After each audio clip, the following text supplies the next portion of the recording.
ایران کے بادشاہ نے اپنے بیٹے کو پڑھانے کے لیے ایک استاد صاحب کا بندوبست کیا۔ استاد صاحب کو کہا کہ میرے بچے کو دین پڑھائیے، میں چاہتا ہوں کل اس نے عنان حکومت کو سنبھالنا ہے تو یہ دین سے آگاہ ہو جائے، اس کو کچھ سکھائیے، پڑھائیے۔ بہت نیک بزرگ بڑے درویش عالم پڑھانے لگے، اسباق مکمل ہو گئے، دین کے اسباق قرآن مجید پڑھایا، احادیث طیبہ کا درس دیا، اصول فقہ سے روشناس کرایا۔ جب بچے نے مکمل تعلیم حاصل کر لی اور آمین ہو گئی، دستار ہو گئی، فارغ ہو گئے، تو پھر ایک دن استاد صاحب نے کہا بیٹے کل تم نے ضرور آنا ہے، کچھ بات کرنی ہے۔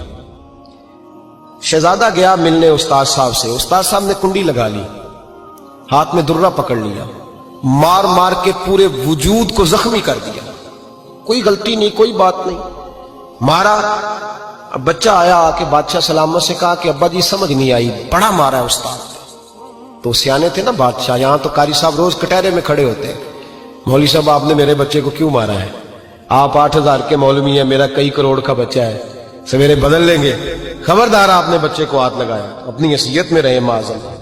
جو قومیں استادوں کو کٹہروں میں کھڑا کرتی ہیں وہ ترقی نہیں کر پاتی، جو استادوں کو کٹہروں میں روز کھڑا کرتے ہیں۔ کہا ابا جی بڑا مارا ہے، تو والد بڑے سمجھدار تھے، کہنے لگے بیٹا استاد باپ ہوتا ہے، وہ زیادتی نہیں کرتا، کوئی بات ہوگی میں تیرے استاد کو کٹہرے میں نہیں بلاؤں گا۔ اماں سے بات کی، اماں کہنے لگی بیٹا میں تیرے باپ سے کیسے بات کروں، ڈر آتا۔ وقت گزر گیا، 22 سال بیت گئے، 22 سال گزر گئے، بادشاہ کا انتقال ہوا، شہزادہ تخت پہ بیٹھا، پہلا حکم یہ دیا کہ میرے استاد کو بلاؤ، پہلا حکم۔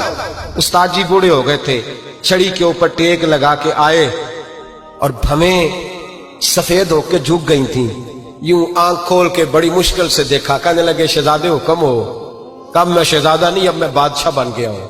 استاد جی 22 سال بیت گئے، آپ نے مارا تھا، پر وہ درد چونکہ زیادتی کی تھی، میرا قصور کوئی نہیں تھا، تو نہ میری روح سے درد گیا ہے نہ میرے جسم سے گیا ہے، میں بے اختیار تھا، پوچھ نہیں سکتا تھا، آج با اختیار ہوا ہوں۔ سب سے پہلے پہلا حکم آپ کو دیا، بلایا ہے، بتائے کیوں مارا تھا، کیوں مجھے مارا تھا، میری زیادتی بتائے۔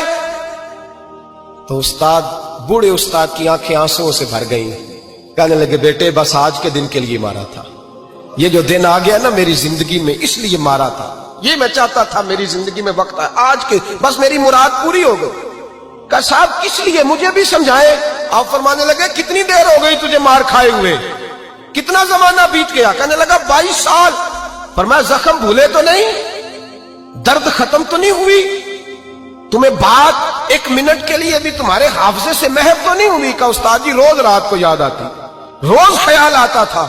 استاد کہنے لگے بھائی تو بے اختیار تھا، پوچھ نہیں سکا، 22 سال تجھے یاد رہا، مجھے پتا تھا تو ایک دن حکمران بنے گا، میں نے تجھے اس لیے مارا تھا کہ بیٹے یاد رکھنا، کسی پہ ظلم نہ کرنا، اگر تجھے 22 سال تک یاد رہا ہے تو جس پر تو ظلم کرے گا اسے بھی قیامت تک یاد رہے گا، اور یہ یاد رکھنا تو آج با اختیار ہوا تو تو نے مجھے بلا لیا ہے، قیامت کے دن غریب با اختیار ہو جائیں گے، مظلوم با اختیار ہو جائیں گے، وہ با اختیار ہوں گے للہ الواحد القہار، رب کریم کی بارگاہ کے اندر ان کا اختیار ہوگا، اکیلے اللہ کی حکمرانی ہوگی۔